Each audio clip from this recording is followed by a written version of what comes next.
2-3 बार video shoot करने के बाद मुझे फाइनली समझ में आ गई कि मुझे वीडियो कैसे शूट करना है। तो हम फटाफट टॉपिक शुरू करते हैं अपना आज का।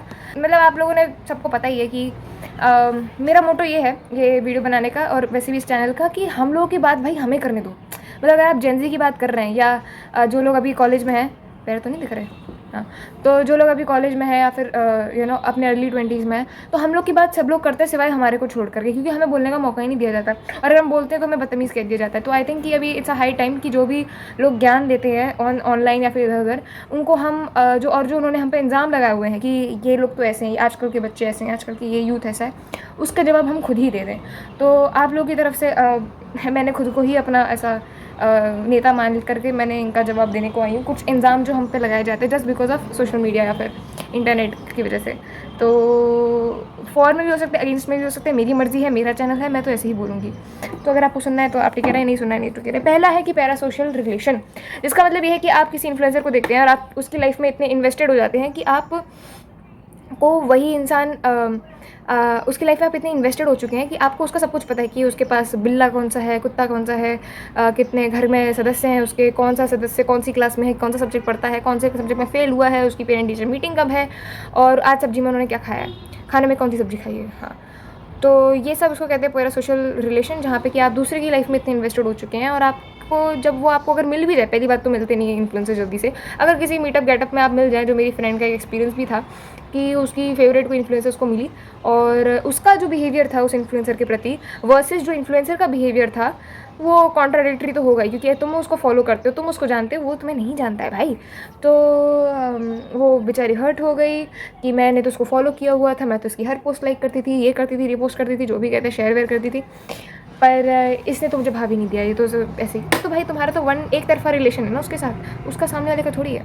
तो आई थिंक ये थोड़ा सा स्लाइटली एक प्रॉब्लम है, मैं इसको कंसिडर करती हूँ। बट इन्फ्लुएंसर्स अगर आपको एक अच्छा इन्फ्लुएंसर मिल रहा है तो फिर वो आपको एक ओपन माइंडेड उसके पर्सपेक्टिव की तरफ या एक नए पर्सपेक्टिव की तरफ आपको इन्फ्लुएंस भी कर सकता है।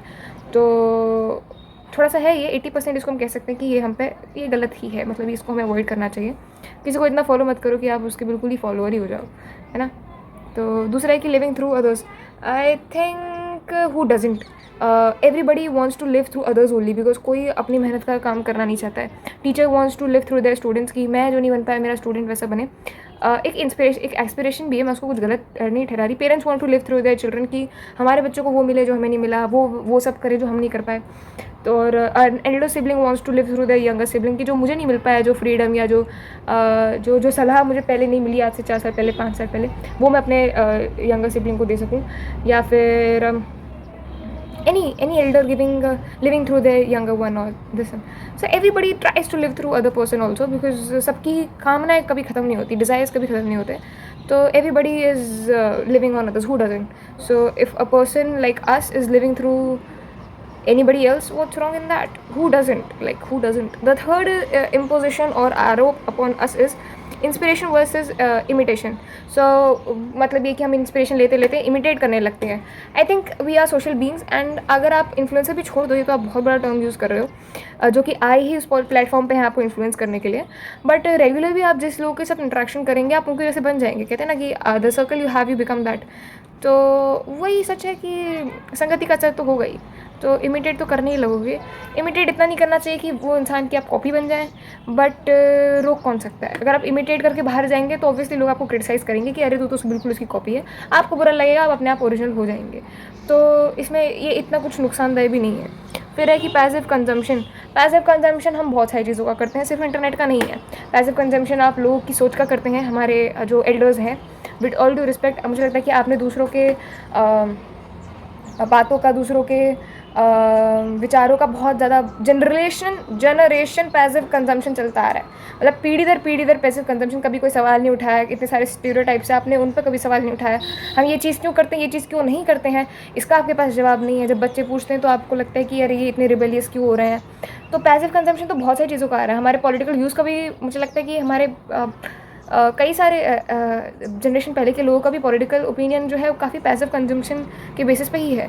आपका रिलीजियस, तो मैं चलो रिलीजन पे नहीं जाती, बट कई सारी चीज़ें हर एक उसमें आपके ट्रेडिशंस में भी काफ़ी पैसिव कंजम्पशन है ही। सो पैसिव कंजम्पशन तो बहुत सारी चीज़ों का चला आ रहा है तो इंटरनेट उसमें से बस एक चीज़ है। अगर आप क्वेश्चन नहीं करते तो आपकी इंडिविजुअलिस्टिक एक ट्रेड बन जाता है वो, कि आपको क्वेश्चन करना नहीं पसंद, आप बस पैसिवली उस चीज़ को कंज्यूम कर लेते हैं। But blaming just the internet doesn't work, like it is not happening, like no no no. Third fourth thing है कि हाईलाइट रील्स, तो रील में आपको सिर्फ लोगों का अच्छा हिस्सा देखने को मिलता है, लाइफ का जो वो है ना क्रिस्प हाईलाइटेड वर्जन देखने को मिलता है। तो मैंने बोला कि पब्लिक में अगर आप एक बार जा रहे हैं तो आप अपना क्रिस्प हाईलाइटेड वर्जन ही लेके जाते हैं। अगर बाहर कोई आपकी सक्सेस स्टोरी भी सुना रहा है तो आई थिंक सक्सेस स्टोरी में ज़्यादातर हम फोकस करते हैं उस हाईलाइटेड अचीवमेंट्स पे। बुरा समय कोई नहीं होता, कहते हैं ना बुरे समय में कोई साथ नहीं होता, अच्छे समय में सब साथ होते हैं। तो हाईलाइटेड वर्जन तो हर कोई दिखाना चाह रहा है।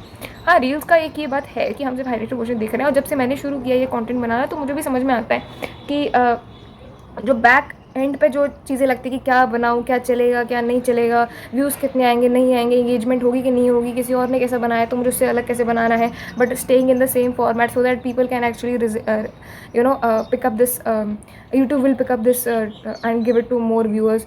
तो क्या है, मेरा चैनल चल जाएगा, then I can become unique, what are the strategy, this and that. वो होता है, बहुत सारी चीज़ें हैं पीछे जो सामने कैमरा पे नहीं आती हैं, जो कि हम करते हैं या कोई भी करते। मैं अगर थोड़ा बहुत इतना कर रही तो बड़े बड़े क्रिएटर्स तो कितने ही करते होंगे। तो वो हाईलाइटेड वर्जन है, but that is your art. Like अगर आप कोई आर्टिस्ट है तो वो अपनी मेहनत उसकी स्टेज पे ही दिखेगी, वो क्रिस्प पार्ट ही दिखता है। कोई नहीं दिखता कि तुम्हारे पैर में कितने छाले हुए थे, तुम्हारे कितने एंकल में फ्रैक्चर हुए थे, और तुम्हारे बीच में तुम्हारे क्या डिप्रेसिंग स्टोरी रही आपकी, कोई उसमें इंटरेस्टेड नहीं, सबको क्रिस्प पार्ट ही चाहिए। तो blaming only the high reel is not, I think internet is the reflection of society only. वो तो आपको जो चीज़ पसंद है, आपका एल्गोरिदम वही चीज़ पिकअप कर लेते और आपको वही चीज़ दिखाता है। The next point is also algorithm only. I think algorithm में भी यही चीज़ है कि आप लोगों को कैटेगराइज कर देते कि अरे इसका ऐसा एल्गोरिदम है तो इंसान ऐसा ही होगा। आई थिंक कैटेगराइजेशन था, है और शायद रहेगा ही, क्योंकि हमने बचपन से भी स्टडीज़ में भी और आगे भी हमने चीज़ों को कैटेगराइज ही की है। तो and the people who judge others on what they like on the internet, I think that's so stupid now. Even I'm realizing it कि हमको नहीं जज तो करना है। मेरे तो लगता है कि मैं जज करना बंद ही कर दूँ, क्योंकि जो भी मैं जज करती हूँ कई बार कुछ लोग एकदम विपरीत निकल आते हैं उसके, कि मुझे लगता है कि यार मैंने क्या ही जज किया था यार, इतना अच्छा कैसे समझा सकता। But that's a different thing. Borrowed opinion, I think हमारी लाइफ इतनी कॉम्प्लिकेटेड है, हम सब एक गोल पे इतने फोकस्ड है कुछ ना कुछ करना है, कि हमने बाकी सारे स्फीयर्स में क्वेश्चन करना बंद ही कर दिया है। एज अ ह्यूमन ऑल्सो मुझे लगता है हमने क्वेश्चन करना बंद ही कर दिया, तो हमारे बहुत सारे ओपिनियन बोरोड हैं, ना कि सिर्फ इंटरनेट के। आई थिंक हमने हर चीज़ के लिए इंटरनेट को ब्लेम करना शुरू कर दिया है। हमने नहीं, मतलब हमसे पहले वालों ने, कि तुम लोग तो भाई इंटरनेट पे बोरोड ओपिनियंस। आई थिंक आप भी न्यूज़ चैनल्स जो देखते हैं वो खैर। तो फिर है कि trend culture, I think trend हर चीज़ का चलता है। हमारे पेरेंट्स के टाइम पे भी आई थिंक अगर मेरे को अचानक याद है कि जो एक वो हेयर स्टाइल थी ना, स्टेप कटिंग, आई थिंक हमारे पेरेंट्स के टाइम पे वो बहुत वायरल हुआ था। फिर एक था कि ब्लाउजेस को छोड़ के स्लीव्स होते थे छोटे, फिर पहले बड़े स्लीव्स होते थे, अब वापस से बड़े स्लीव्स आ गए हैं। तो आई थिंक ट्रेंड तो चलता ही रहता है सोसाइटी में। पहले पफ ये जो था उसका था, फिर वो चला गया, फिर बीच में फ्रेंच ब्रेड था, फ्रेंच ब्रेड के बाद फिर अभी एकदम ऐसा सब mid partition and just letting them. अभी frizzy hair, people are actually celebrating frizzy hair, curly hair. अभी स्ट्रेट हेयर्स की बजाय nobody is using straightener, everybody wants curls and waves. So trend is always there, it has always been there and it will continue, I think. या because it bring something newness, एक newness लेके आता है। जो चीज़ चल रही है 5-6 साल थे, उन चीज़ों में एक न्यूनेस आती है। तो I don't find it anything wrong in it, like वो तो होना ही है, क्योंकि आप कुछ तो न्यू आप चाहते हो। अभी कितना बोरियत में आप जिएगा इंसान, तो I think you are copy paste personality, same point. That girl culture, everybody wants to have the higher self को अपने अचीव हर कोई करना चाहता है। तो दैट गर्ल कोई सबके लिए अलग अलग है, कोई एक स्पेसिफिक नहीं है। बस इतना है कि वो अपने आप को प्रायोरिटाइज कर रही है सबसे पहले। वही पहले एक फेमिनिस्ट वुमेन थी, वही इंडिपेंडेंट वुमेन है, वही दैट गर्ल है, बस नाम चेंज होता रहता है, पहचान वही रहती है। तो दैट गर्ल तो हर कोई किसी को चेस करना चाहिए, करता भी है, करती भी है। और सबके लिए अलग अलग हो सकता है फील्ड, बट जस्ट उसका ये निकलता है कि I want to prioritise myself, my happiness. Because दुनिया ने बहुत अत्याचार किया कि औरत को हमेशा पीछे रखा, अब औरत आगे आना चाहती है, बस that is that girl. Information overloaded always that. किसी को अगर इन्फॉर्मेशन नहीं लेनी है ना तो वो इंटरनेट से भी नहीं ही लेगा, और किसी को लेनी थी पहले ज़माने में तो वो इंसाइक्लोपीडिया किताबों से, लोगों से, आर्टिकल से, सॉरी रेडियो से, और लोगों के बीच में बात करके उन सब से भी इन्फॉर्मेशन लेते थे। It is again a very individualistic characteristic कि आपको पसंद है इन्फॉर्मेशन कलेक्ट करना कि नहीं पसंद है आपको, और किस चीज़ की इन्फॉर्मेशन कलेक्ट करना आपको पसंद है, किस चीज़ की नहीं। और जाकिर खान ने एक बहुत अच्छी बात बोली थी कि कोई भी इंसान 25 साल का होता है या 20-25 साल का है तो वो भी अपनी एक जर्नी लेकर के आया है। उसके पास जो इन्फॉर्मेशन है वो हो सकता है वो इन्फॉर्मेशन नहीं हो जो आपके पास हो, बट उसके पास भी कुछ तो इन्फॉर्मेशन रहेगी। तो ओवरलोड आई थिंक, अगर भले इंटरनेट पे बहुत इन्फॉर्मेशन पड़ी हो, बट अगर मुझे उस चीज़ के बारे में सर्च नहीं करना है तो वो इन्फॉर्मेशन मेरे तक आएगी नहीं। सो इट्स नॉट कि इन्फॉर्मेशन ओवरलोडेड है, हाँ एक्सेसिबल ज़्यादा है, बट मेरे लिए ओवरलोडेड नहीं है, क्योंकि अगर मुझे इंटरेस्ट ही नहीं है तो कोई मतलब ही नहीं है। हाँ, जिस सब्जेक्ट में मुझे इंटरेस्ट है उसके लिए सोर्सेज बहुत इजीली अवेलेबल हो चुके, तो अवेलेबिलिटी आई थिंक वो ज़्यादा सही टर्म रहेगा कि अब सोर्सेज, बट उसमें भी फिर ये है कि ऑथेंटिक कौन सा है, इनऑथेंटिक कौन सा है, अनऑथेंटिक कौन सा इनऑथेंटिक, आज तो वही चीज़ रहती है। बाद में decision fatigue, that is again a personal trait. फिर डिलेड लिविंग, एक तो ये कि memories versus capturing memories, living memories versus capturing memories. I think you can do both. ये जो है ना कि आप मेमोरी जी सकते हो या तो आप रिकॉर्ड कर सकते हो। आई थिंक अगर आप एक अच्छे कैमरा पर्सन हैं तो आप जी भी सकते हैं, आप वो रिकॉर्ड भी कर सकते हैं, एंड आप उस मोमेंट में और भी ज़्यादा प्रेजेंट होते हैं, बिकॉज आप उस एक एक सेकेंड को और ज़्यादा बारीकी से जीते हैं कि कौन से सेकेंड पर मुझे वो शटर दबाना है। तो I think as a camera person या फिर as a recorder I think कि आप ज़्यादा प्रेजेंट होते हैं इन द मोमेंट, बिकॉज आपको वो मेमोरी ज़्यादा समय तक भी याद रहेगी, और आपने एक एक सेकेंड वो जिया है, आपने होलसम नहीं जिया है, आपने वो एक एक सेकेंड को डाइसेक्ट किया है और तब जा करके वो शटर दबाया है। तो यू लिव और you know live the moment better than anyone else. So I think you just need to improve your skills rather than complaining की that you can live the moment और capture the moment. फिर है कि presence, हाँ ये एक point है मुझे नहीं पसंद है, sorry my friends if you know you know.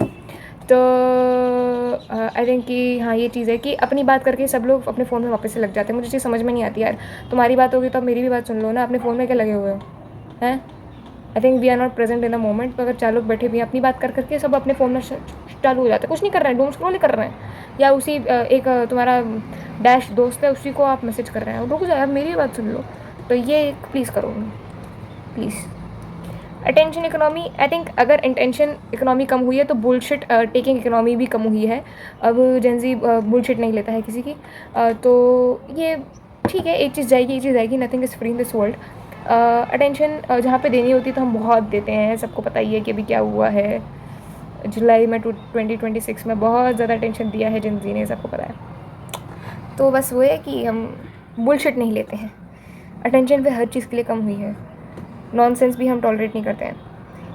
Last but not the least, and I realise and I really want people to actually think about it is कि we are consuming more than we are creating, and this is a real issue, because ये मेरे साथ भी हुआ है कि consume हम ज़्यादा कर रहे हैं, क्रिएट नहीं कर रहे हैं। And as a human being हमें आर्ट जो है, इसलिए हम लोगों ने इतना उसको इवॉल्व किया है after stabilising our primary needs कि हम उस आर्ट को एक्सप्लोर कर सकें, उसमें से और भी ज़्यादा यू नो अपने खुद को खोज सकें।